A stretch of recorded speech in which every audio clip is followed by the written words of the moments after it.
I'm Mira Rubin here with you on Enlightened World Network. And today's topic is living into your area of genius.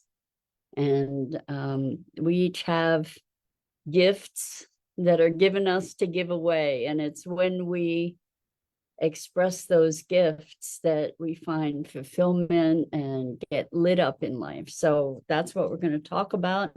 But before we get started, let's take a minute or two to get present. Let's take a deep breath in through your nose and hold it. And imagine clean, crisp oxygen flooding your lungs, flowing into your bloodstream, nourishing all your cells, all your organs, bringing vital life energy to your body and being. And as you exhale, exhale any tension, stress, negativity, fatigue. And now let's take another deep breath in through your nose and hold it. This time, imagine brilliant bright light, lighting you up from the inside out, illuminating, electrifying, and energizing all your cells, your molecules, your electrons, creating a brilliant beam of light and energy from your heart out into the world. And as you exhale, exhale any remaining tension, stress, negativity, fatigue. And now let's press our palms together.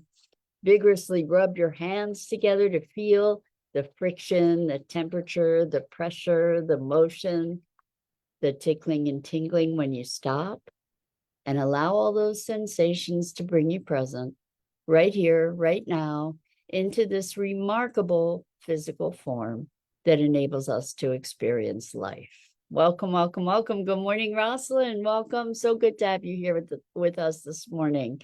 And welcome to everyone else who's joining us. So today, we're talking about living into your genius. And there are callings of our soul that when we pay attention, call us forward into our fullest expression. And the thing is that we may resist these callings, but and we may have a lot of social feedback that tells us to ignore these callings.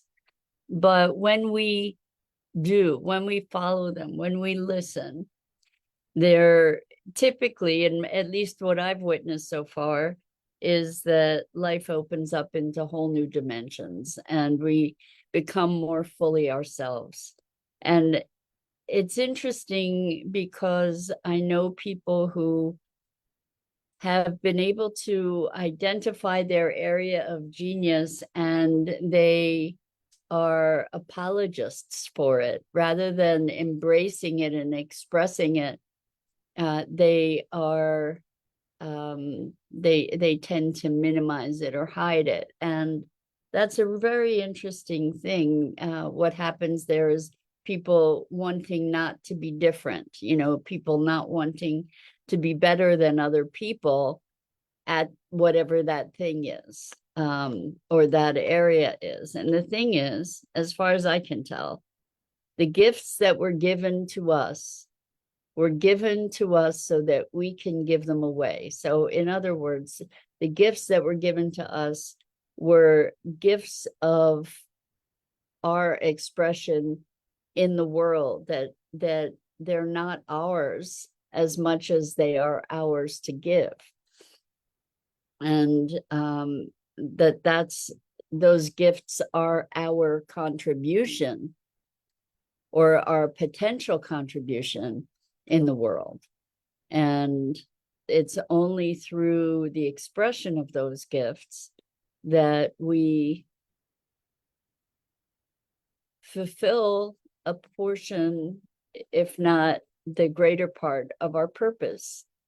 That, for instance, if you had a beautiful voice, would you not sing because you might sing better than others? I hope not. I hope you would sing and sing out and use that voice and that gift to brighten the world.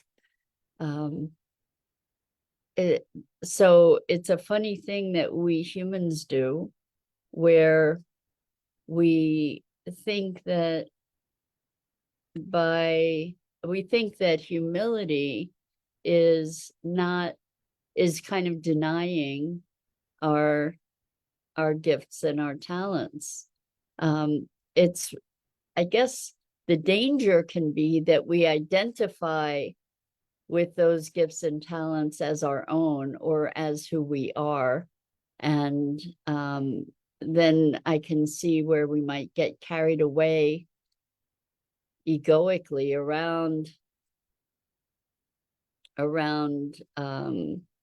the specialness of those gifts. However, if we use those gifts to serve and we live in service to those gifts, it's a very, very different dynamic. And one that I think is very valuable to explore, where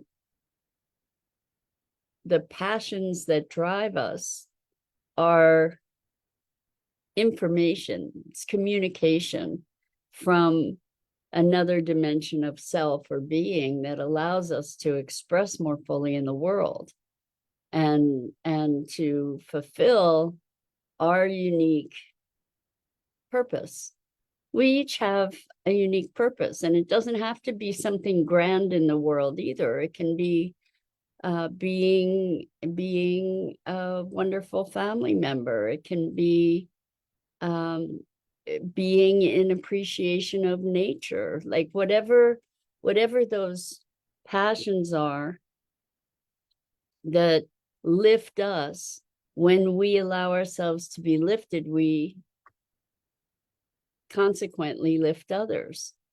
And this is all a part of the notion of who we are is life expressing itself through the unique vessel that we are. And the more we are able to have that vessel be clear and unimpeded, like a hollow bone, the more we are able to be in the fullest expression of life in its impulse. And so by becoming less of who we believe ourselves to be, in other words, clearing out all those beliefs, those ideas, those limits that we impose upon ourselves, in clearing out those constraints that are often invisible, we become better able to be in service to life as it wants to move through us. And I recognize that this is a very different perspective, but imagine if each of us followed our passion, listened to those voices that call us into expression, how much more fulfilled each of us would be, and how much,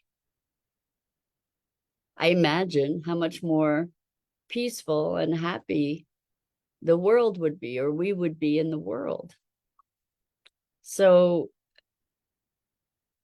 the invitation is to recognize and nurture the whispers of your soul, to listen more closely, to take on the what could seem like crazy challenges sometimes, like the impossible dream from Don Quixote, right? To dream the impossible dream. And in that song, it's to fight the unbeatable foe, to bear with unbearable sorrow, to go where the brave dare not go, something like that. But in pursuing our vision and our dream, there is a vitality that is unmatched by pretty much anything else in life. It doesn't mean that we get to ignore the requirements of life, but to find a way to dedicate at least a portion of our energy toward the fulfillment and expression of those dreams is I think, one of our highest callings. Um, and oftentimes those dreams are inspired by external circumstances or events. There may be so many people have found their mission through tragedy, a tremendous loss or disease, and then from dealing with those challenges, people have oftentimes found meaning and translated that suffering into wisdom and into a passion and a contribution to others. So there's a lot of exploration to do. There's a lot of opportunity, even in the most profound obstacles that we confront. There is a lot of opportunity that we can unearth at some point. So when there's a tragedy, what we call a tragedy, or a an obstruction, we go through many phases in dealing with those things. So initially we may be in shock, we may be in grief, we may be in resignation. And there's a point at which perhaps we come to another level of awareness, another place of connection that transmutes the challenges of those circumstances into something else. So this is a really remarkable story. There's a person who, I'm gonna not identify this person directly, but who is who had a diagnosis of ALS, which is a terminal disease, degenerative disease, where ultimately your body stops functioning, but your mind still works. And this person was engaged in an active dying process, developing a community around this process, and was bringing themselves to a place of reconciliation with this prognosis and diagnosis and prognosis. And after, I think it was a period of a couple years of being engaged in this dying process, they came to a different place of being where they just said, okay, that's it, I'm not dying anymore, I'm not actively dying. Instead, embracing life in a different way. And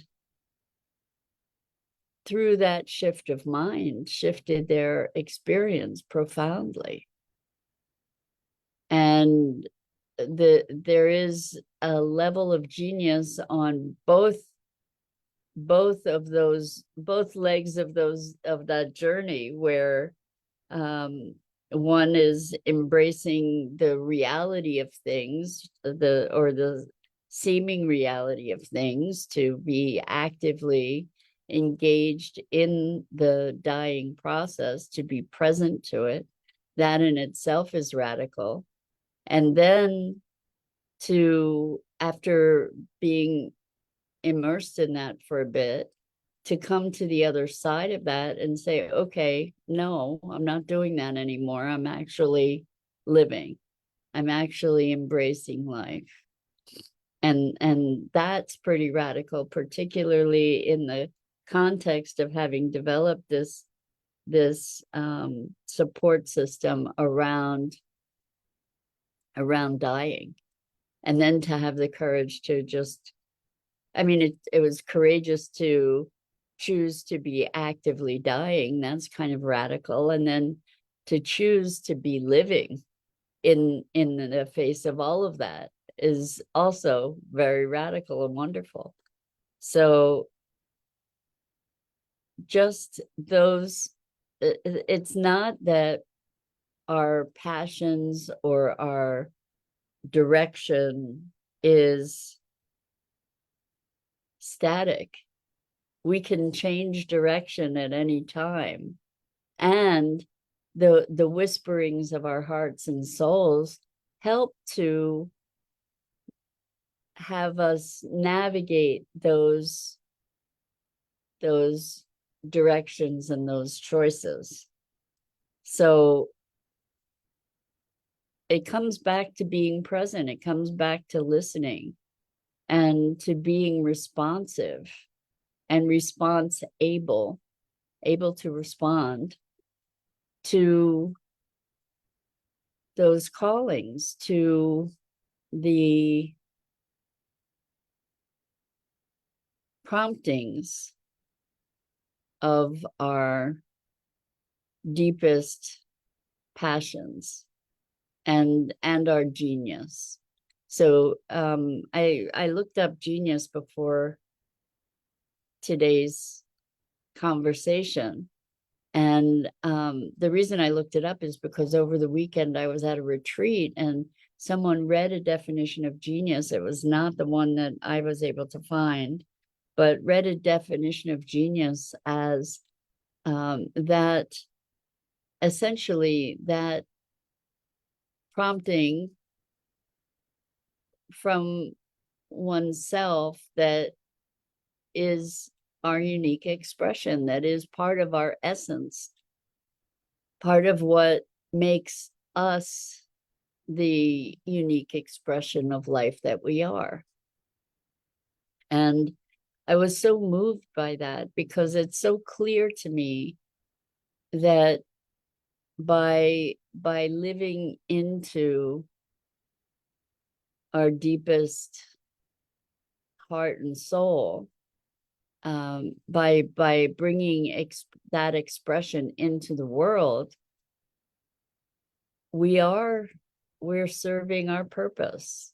And what an amazing thing it would be if each and every one of us embraced that. I had always had an attraction to art, and it wasn't a career option in my family. And it wasn't it wasn't something that was actively cultivated for me in my environment. But I went to school for a while and then I dropped out. And although this wasn't a deliberate, conscious strategy, when I decided I wanted to go back to school for art, my family was very supportive because I was going back to school. And so I ended up in a very circuitous way to be able to go back and study art, which was wonderful. It was such a gift. It was such a blessing to be feeling that level of alignment and excitement and vitality and aliveness. And I think we get to look at those things that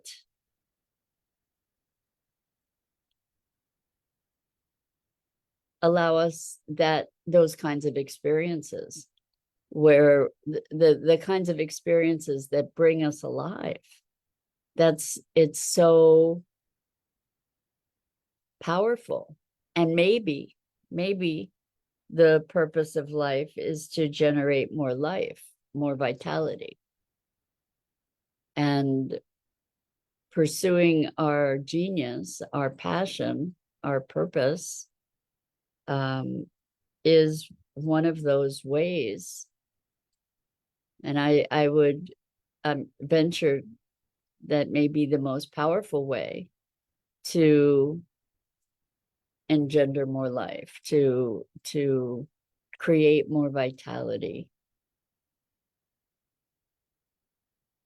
Not to mention that there's a level in that vitality. What's coming of that is a level of fulfillment, a level of purpose, and a place of resilience emerges from that as well.